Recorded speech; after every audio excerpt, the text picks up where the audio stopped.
Hello and welcome to the BYU Library Family History webinar. We're glad you could join us today. I'm Olivia Tuller and I'll be your host for this webinar. If you have technical difficulties during the webinar, please use the chat box and I can address your concerns.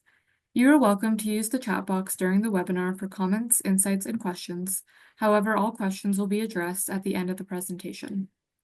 Our next webinar is on April 9th with James Tanner on Find Your Ancestors with Maps and Timelines.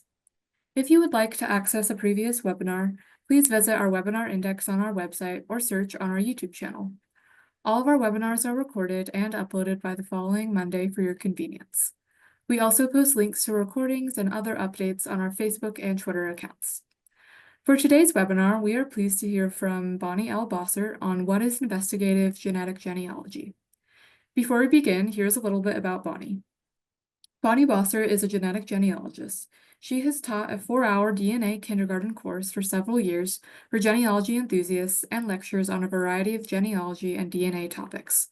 She is a board member of the Investigative Genetic Genealogy Accreditation Board, an independent nonprofit group that is developing an exam and standards for the field of investigative genetic genealogy. And we'll now turn the time over to Bonnie. Thank you so much, Olivia. Hi, everyone. I'm Bonnie Bossert, and I'm with the Investigative Genetic Genealogy Accreditation Board. That's the last time I'll try and say that whole thing. We'll call it IGGAB. Today, we're diving into this topic. What is investigative genetic genealogy? We're going to talk about how it's used and what it takes to practice professionally and ethically. So today's objectives, I hope many of you are likely familiar with family history and genealogy, as well as some of the basics of genetic genealogy and the DNA concepts that are used in practicing genetic genealogy. Today, I'll be providing a clear understanding of what investigative genetic genealogy is, how it differs from the traditional genetic genealogy that you might be familiar with, and the ethical and professional considerations involved. I'll also cover how to become a professional AIGG, an accredited investigative genetic genealogist. So first, what are we doing when we talk about doing IGG? Well, IGG merges traditional genealogy with forensic investigations. It's about using genetic data and genealogical research to generate leads in criminal cases or to identify unidentified human remains. First and foremost, it's an analysis tool. It requires creative thinking and strong analytical skills. If you're a good Sudoku player, you probably would be good at doing IGG. Most importantly, IGG provides investigative leads. It's not legal proof, and it's not used as evidence. The law enforcement folks need to go forward and do their work in investigating using the lead that is provided from IGG. You might also hear it called FIG or FIGG, referring to forensics. So how does this work in an investigation of criminal activity or unidentified human remains? Well, there's work that goes ahead. There's the investigation that goes on. There's the forensic science that's executed.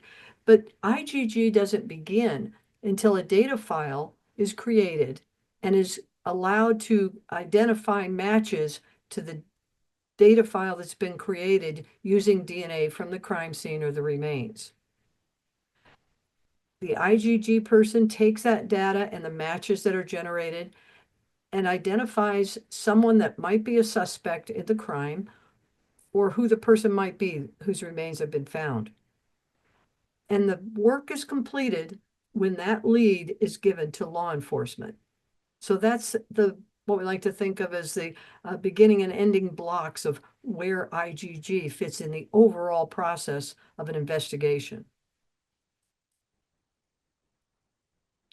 This side-by-side shows how IGG is different both in purpose and practice from traditional genealogy. For example, one of the criteria we might use for comparison is what's the goal? Well, when we're doing genealogy or even genetic genealogy, most of the time we're doing it for personal discovery.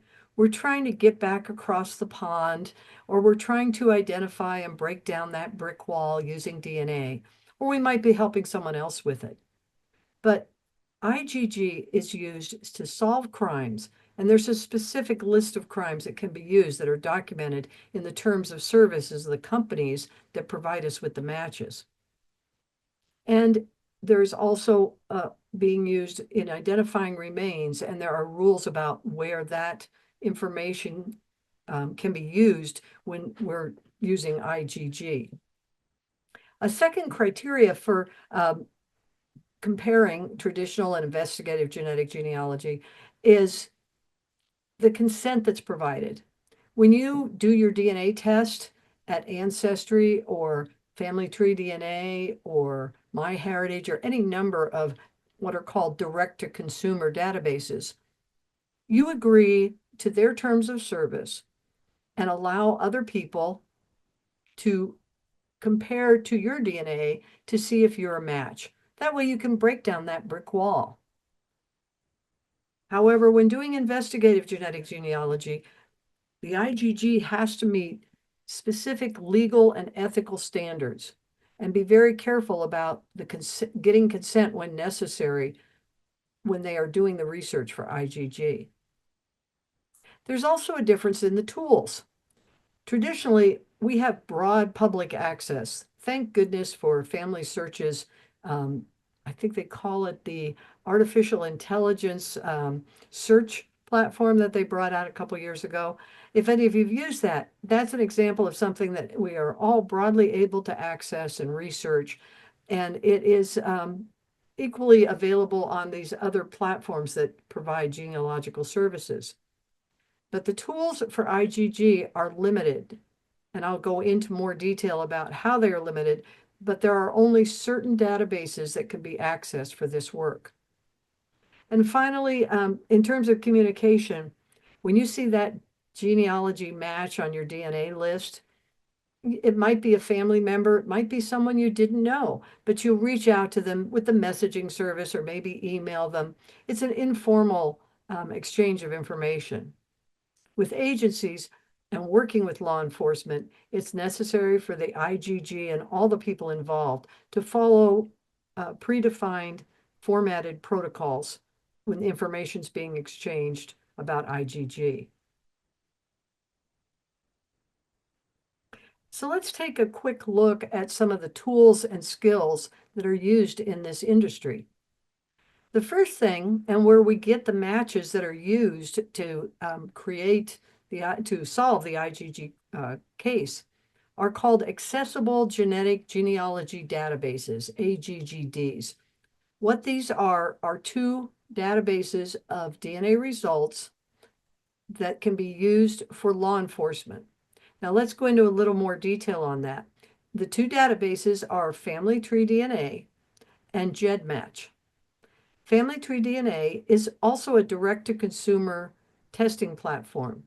But if you want to assist law enforcement at Family Tree DNA, you need to specifically opt in to having your DNA compared to kits or test results of a suspect of a crime or human remains. So there is that requirement. You can contribute to law enforcement, but you need to opt in for it to be available to them. GEDmatch is a little different platform. It was set up in order for people to share their results from the different direct-to-consumer databases. So people from 23andMe, Ancestry, MyHeritage, etc., can take their DNA results from those platforms and upload them to GEDmatch. And again, just like Family Tree DNA, when you upload your kit to GEDmatch, you need to indicate whether or not it is to be opted in for law enforcement use. Now, another very critical skill, and one that I'm sure many of you have, are genealogy tree building. IGGs have to be very familiar with building trees and with being able to follow where it leads in terms of looking for surnames and locations and other clues that may help them solve the puzzle of the person that they are seeking. One of the other tools, of course, is the analysis of the shared DNA with the matches. This information is found on GEDmatch or Family Tree DNA, and those matches are analyzed by the IGG to begin to build those trees based on the amount of shared DNA between all those matches. Some other terms you'll hear used in this industry are triangulating DNA segments and clustering matches. Both of those are techniques for being able to identify the person of interest. Another skill that we probably don't get as much practice at when doing genealogy is what's called descendancy research. Once the IGG has identified a common ancestor, or the most recent common ancestor, abbreviated as MRCA, then they will build down from that common ancestor and into the place where we reach living people, so that if necessary, law enforcement or the IGG, with the permission of law enforcement, would reach out to individuals that might help in confirming the lead that has been generated. So that descendancy research is an important skill to develop. And to do that, you need to have people finding skills, being able to locate some by using publicly available databases and things like social media in order to find people who are connected to this family tree that you've built.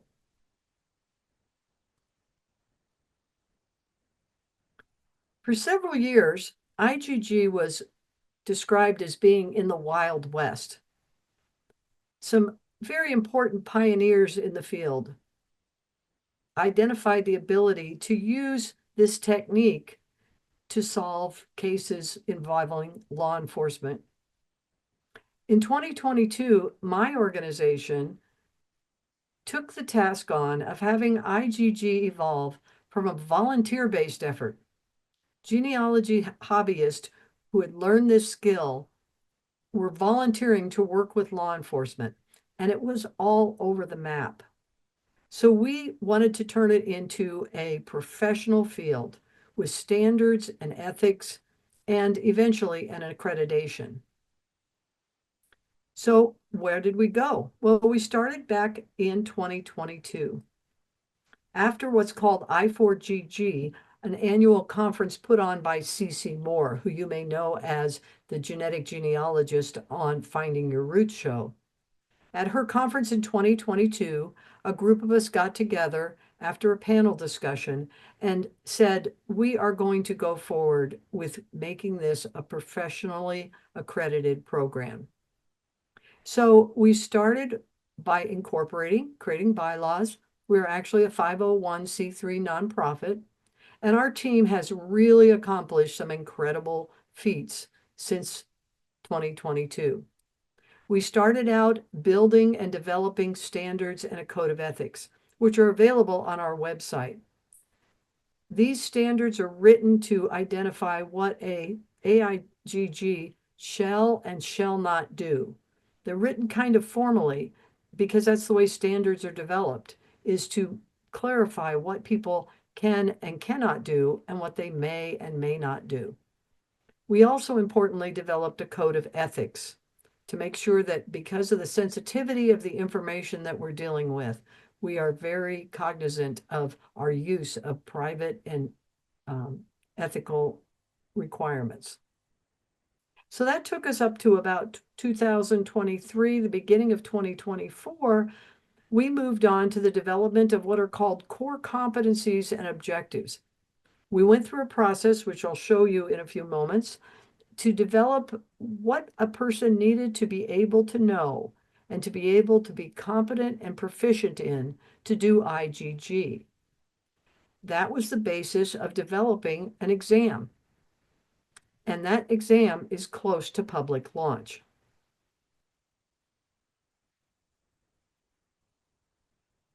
So let's first take a look at the professional standards. It's important when you have a new field that you go through the process of saying how you're going to use certain terms and how you're going to define those terms. So that information's in the particular standards that we published. You also want to specify what people have to do in order to become accredited. We developed what's called the IGG proof standard. We came up with the things that would indicate that this, yes, indeed, meets the requirements to be a lead and be provided to law enforcement. And as I mentioned earlier, we documented and built out objectives for a list of core competencies. That proof standard, it's achieved when the AIGG produces one or more leads such that future investigation is justified. Money is going to be spent by law enforcement, and we want to be using those resources and that money efficiently. It includes the element of the DNA results, the investigative and genealogical analysis, and addresses those core competencies. Oops. All right, the Code of Ethics was the second document that we created, and it covers also a lot of different areas of concern. It addresses behavior in terms of confidentiality, data security, obtaining informed consent, transparency, accountability, professionalism, compliance, and continuing education. This code of ethics defines for the AIGG how they should address all these different areas. Those that apply to become AIGGs must agree to follow both the standards and the code of ethics. But even for those who choose not to become AIGGs and would just like to work on solving adoption cases as a genetic genealogist, we hope these standards provide you with a framework for excellence and professionalism in doing anything like IGG or genetic genealogy. So let's get to how this exam was actually developed. We used an exam platform developed by a well-known, respected exam development platform. If some of you have been in school or have children that have been in school, you know now that these are become very sophisticated online platforms in order to do exams. We start out with what's called a job task analysis and develop a blueprint for the exam, working up to identify the framework for what will be covered. We then go through the second stage where we engage what are called subject matter experts, people who are experts in their particular field related to IGG, genealogists, bioinformatics, forensic scientists, police investigators. And we use their expertise, siloed to their area of expertise, to develop questions. We came up with about 450 different questions, a large pool. And then we went on to stage 3, where we developed a process to review all the questions guided by the exam platform company, and to get to where we could approve them and then take them on into a beta testing environment where we solicited people who were in the field and were interested and willing to volunteer to participate in the beta testing of the exam. We actually did that a couple times to refine the questions to meet the standards for defensibility as an exam. Stage 5 took us to setting the standards for the exam, things like the time frame and the requirements for passing the exam. And we're now in stage 6. We had a soft launch at this year's I4GG conference just last weekend. That was in San Diego. If you're interested, we did do a full presentation there, and the recordings will be available on their website shortly. And of course, this process, as you see, is a continuing cycle. We'll be monitoring the results, and we'll be revising the content based on the performance of the exam, as well as, more importantly, the rapidly changing environment for IGG and the new tools and new requirements that may come available.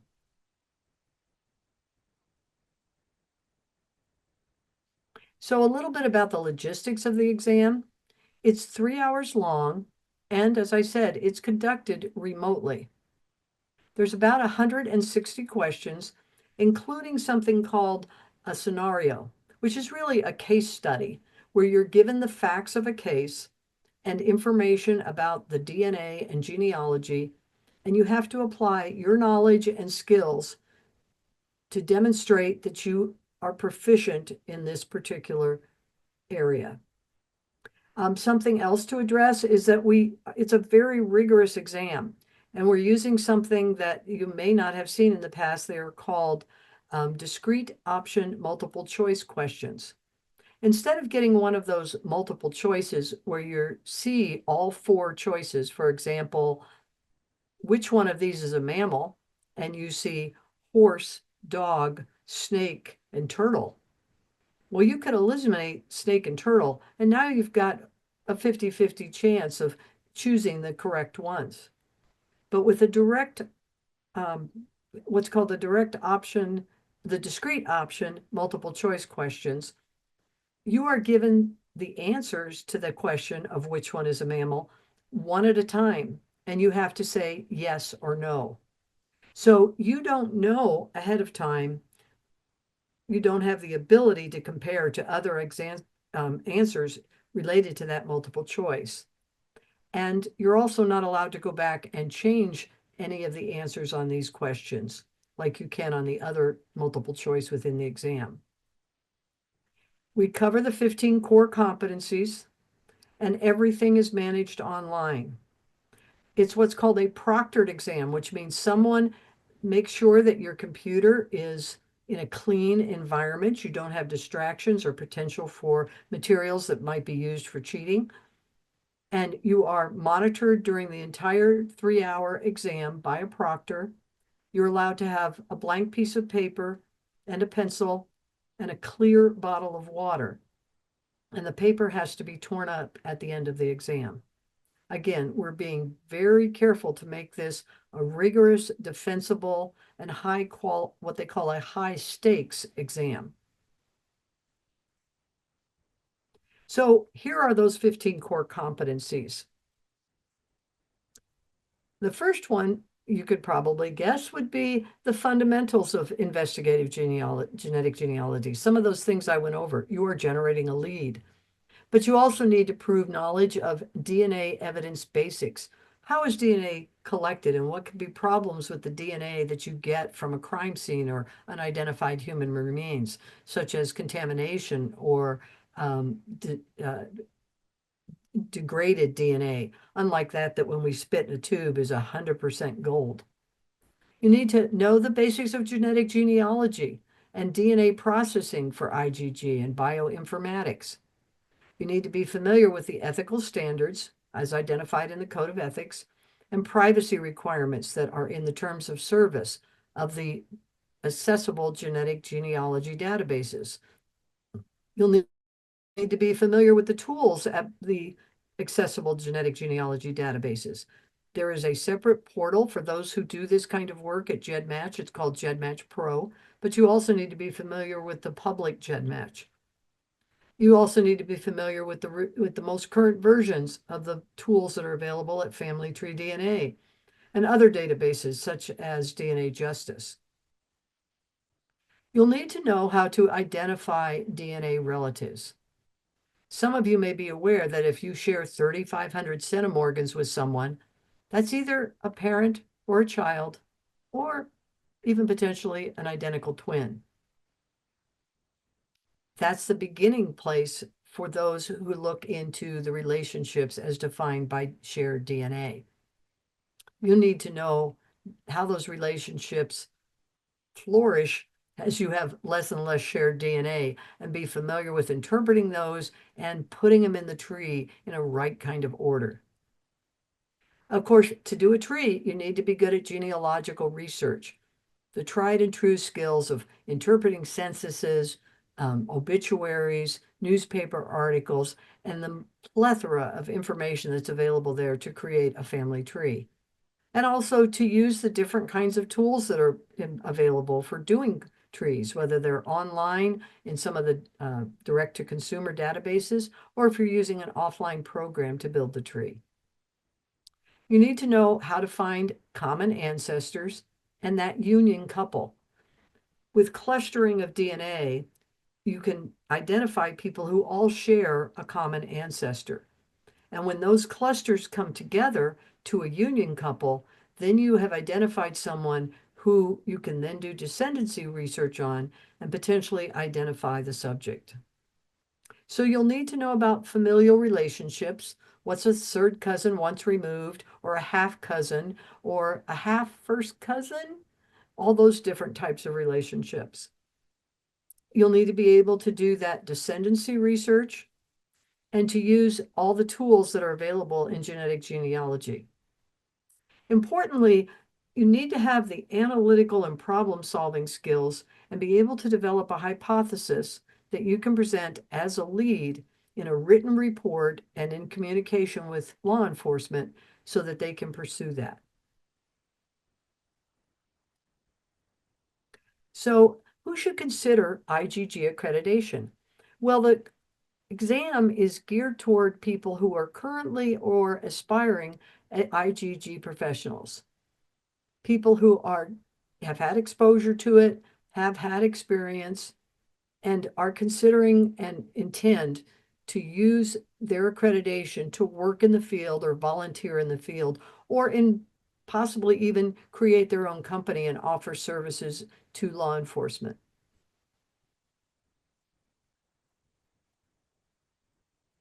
So what do you get when you take the exam? Well, when you pass, you get to use the accredited IGG logo. You will, I'm sorry, the certification mark. And this certification mark can be used on your LinkedIn page. You'll get a certificate that it can appear on. It is something that indicates to all those in the industry that you have met the standards, that you will comply with the ethics, that you pass the exam, and are someone who can do this type of work. If you should fail the exam your first time, you have to wait 6 months after taking the exam.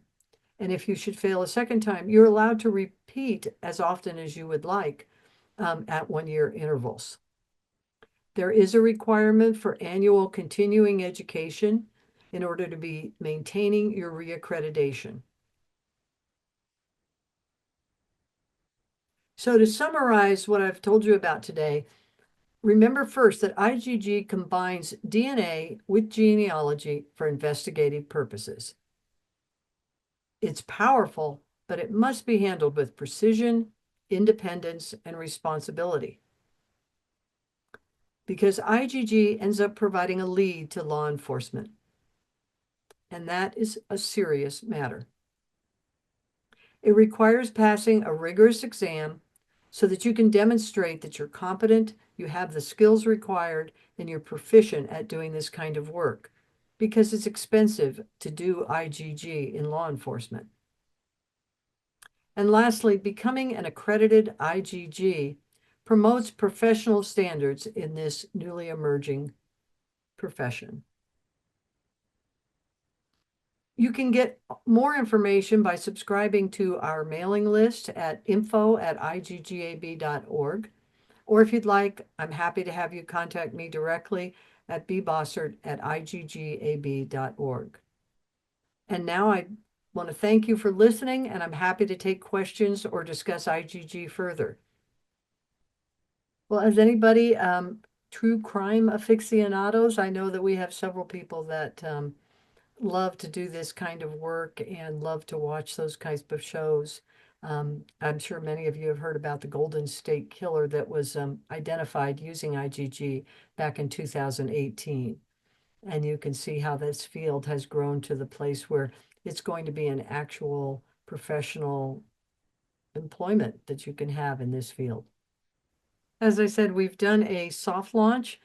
So I really encourage you to go to our website, and very shortly we'll be opening it up to the public, and you'll be able to, if you would like, get the materials and start studying and evaluate whether you feel like you would be ready to take the exam. Thank you so much, everyone, for joining us today. We hope you will join us for our next webinar, which is on April 9th with James Tanner. He will be giving a presentation on Find Your Ancestors with Maps and Timelines. A recording of this webinar will be made available next week. You can view that on our YouTube channel or on our website. If you have any comments or questions, you can always email us at fh_webinars@byu.edu or follow us on Facebook and Twitter. Thank you and have a wonderful week.